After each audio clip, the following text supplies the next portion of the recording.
मैं एक ladies beauty parlour चलाता हूँ। पार्लर के काम को करना मुझे बहुत अच्छा लगता है। एक दिन एक लड़की मेरे पार्लर में आई। उस लड़की की खूबसूरती देखकर मैं अपने होश खो बैठा। मैं उसकी मालिश करते करते उसको प्यार। मेरा नाम सचिन है और मैं दिल्ली का रहने वाला हूँ। मेरी एक लेडीज ब्यूटी पार्लर की दुकान है। मैं देखने में हट्टा कट्टा, सुंदर और स्मार्ट लड़का हूँ। लेडीज पार्लर होने के कारण मेरे शॉप में हर रोज काफी खूबसूरत और जवान लड़कियां और औरतें आती रहती हैं। ये बात 3 महीने पहले की है। शाम का वक्त था, मैं अपने पार्लर में काम कर रहा था। तभी एक लड़की आई, उसकी उम्र 21 साल होगी और शादीशुदा थी। वह देखने में बहुत ही खूबसूरत थी। उसका फिगर मुझे उसकी ओर आकर्षित कर रहा था। उसे देखकर थोड़ी देर के लिए मेरा मन डोल सा गया था।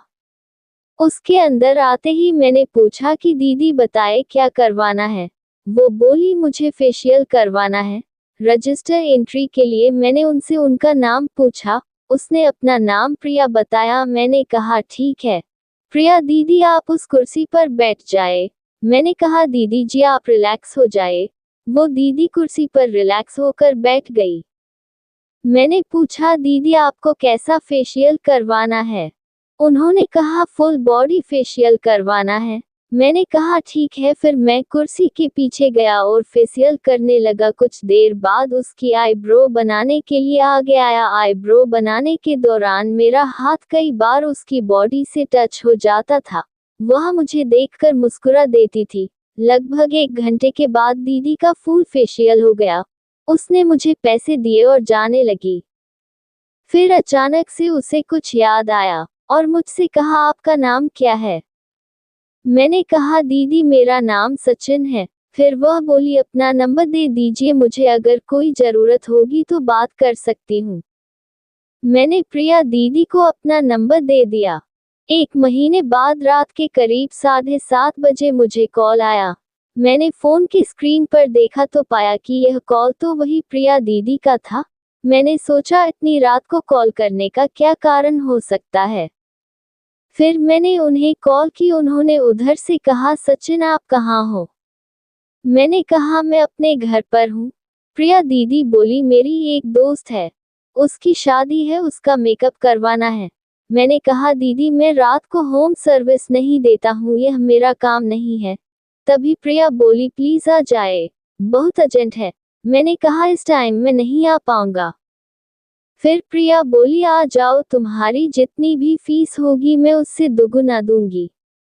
जब दोगुना फीस की बात हुई तो मैंने सोचा क्या हो जाएगा, 1 या 2 घंटे की ही तो बात है, दोगुना फीस भी तो मिल रही है। ऐसा करता हूँ चला ही जाता हूँ।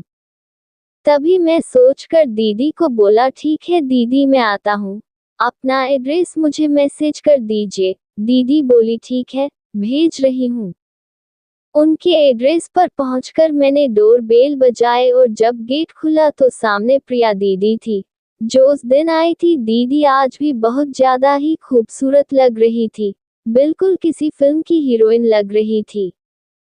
उसने मुझे अंदर बुलाया। दीदी तो आज क्या मस्त हूर की परी लग रही थी। वह काली साड़ी में थी।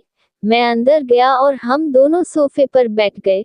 प्रिया दीदी कहाँ है, वह जिनकी शादी है। दीदी बोली उस दिन जब आपने पहली बार मेरा फेशियल किया था सच में मुझे बहुत अच्छा लगा था। आपके हाथों से वह मेकअप, आज आप उससे भी ज्यादा अच्छे से मेकअप कर दीजिए। बस दुल्हन को देखकर कोई कुछ ना बोल सके कि इसमें कुछ कमी है। मैंने पूछा आपने बोला पहली बार, इसका क्या मतलब हुआ।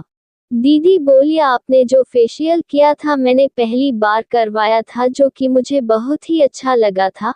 मैंने कहा पहली बार का मतलब क्या है, आपने इससे पहले कभी मसाज नहीं करवाई थी। तो वह बोली कि मैंने कई बार मसाज कराई है पर इतना मजा और सुकून नहीं मिला था। मैंने उनसे पूछा ऐसा क्यों। वह बोली कि अब तक जहाँ कहीं भी मैंने मसाज कराई है वहाँ पर मेरी मसाज लड़की ने की है, और पहली बार किसी तुम जैसे जवां मर्द जैसे लड़के ने की है, इसलिए मुझे अच्छा लगा। मैंने महसूस किया कि दीदी की आंखों में वासना की लहरें दौड़ रही थी। मैंने कहा शुक्रिया दीदी, कहाँ है वो जिनका मेकअप करना है, जल्दी से बुलाए, मुझे काम निपटा कर मुझे घर पर जाना है।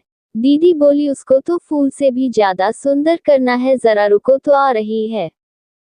और तब तक मुझसे ही बातें कर लो, चलो रूम में चलते हैं। मैंने कहा ठीक है, पर एक समस्या है। दीदी बोली क्या समस्या है? मैंने कहा काम के टाइम मैं गाउन पहनता हूँ, क्योंकि मैं घर पर था और मेरा गाउन मेरे पार्लर में रखा रहता है, और मैं पार्लर नहीं जा पाया, सीधा यहीं आ गया, जिससे मैं लेट ना हो जाऊं। दीदी बोली मेरे पति का गाउन रखा है, आप उसे पहन लीजिए। मैंने कहा ओके, दे दीजिए। दीदी ने अलमारी खोली और अंदर से अपने पति का गाउन निकाल कर मुझे दे दिया और बाथरूम चली गई। मैंने भी गाउन पहन लिया और वहीं दीदी का वेट करने लगा। मैं ये सोचने लगा कि वह लड़की कहाँ है जिसका मेकअप करना है। फिर दूसरा ख्याल आता कि कहीं दीदी की शादी दूसरी जगह हो रही हो। इतना सोच रहा था कि तभी फिर प्रिया दीदी रूम के अंदर आई। मेरी नज़र दीदी पर पड़ते ही मेरे होश उड़ गए। दीदी मेरे सामने थी और मैं बस उसे नीचे से ऊपर देखे जा रहा था। मैं भूल गया कि मैं क्या करने आया था। उसकी बॉडी किसी अप्सरा से कम न थी। मेरा मन उसकी ओर फिसलने लगा, उसे पाने की चाहत जाग उठी। मन कर रहा था सब कुछ भूल कर एक बार बस इसको पालूं। फिर भी मैंने खुद को संभाला और मैं खुद से बोला सचिन ये गलत है। फिर मैंने खुद को संभालते हुए बोला दीदी यह सब क्या है? आपने मुझे मेकअप के लिए बुलाया था और आप ये क्या कर रही हो? प्रिया दीदी बोली सचिन मुझे पहली नजर में तुमसे प्यार हो गया था। मैं तुमको चाहने लगी हूँ, तुमको पाना चाहती हूँ। ये बात मैं तुम्हें फोन पर भी बोल सकती थी पर हिम्मत नहीं थी।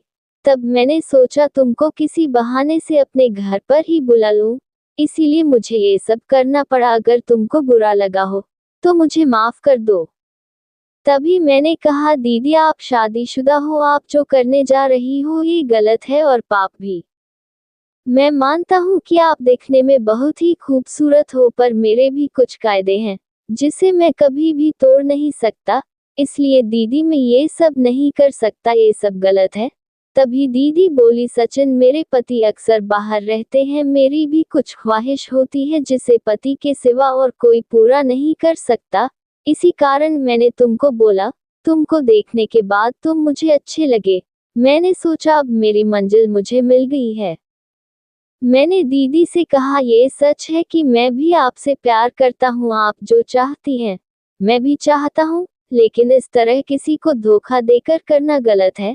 अगर कोई जान जाएगा इससे आपकी भी बदनामी होगी और मेरी भी। ये बात आप खुद समझ सकती है।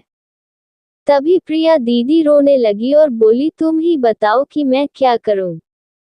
मैं जानती हूँ कि यह बात तुमसे नहीं करना चाहिए, पर मैं बस तुमको ही अपना मानती हूँ, मुझे समझने की कोशिश करो। और फिर मैं बोला दीदी मैं समझ सकता हूँ आपकी हालत अभी क्या है, लेकिन आप ही बताओ कि किसी को धोखा देकर खुद को खुश करना ये कहाँ का इंसाफ है। हाँ ये बात अलग होती है कि अगर आप शादीशुदा नहीं होती तब ये सब संभव था, मगर अभी के हालात में ये सब संभव नहीं है। मुझे माफ कीजिए दीदी, मैं ये सब किसी भी कीमत पर नहीं कर सकता। फिर मैंने अपने कपड़े चेंज किया और वहां से अपने घर की ओर चल दिया। दीदी मुझे देखती रह गई। अपने घर आने के बाद मुझे सारी रात नींद नहीं आई। मेरा मन दीदी के बारे में सोचता रहा। फिर सुबह 4 बजे मेरी आंख लग गई और मैं सो गया।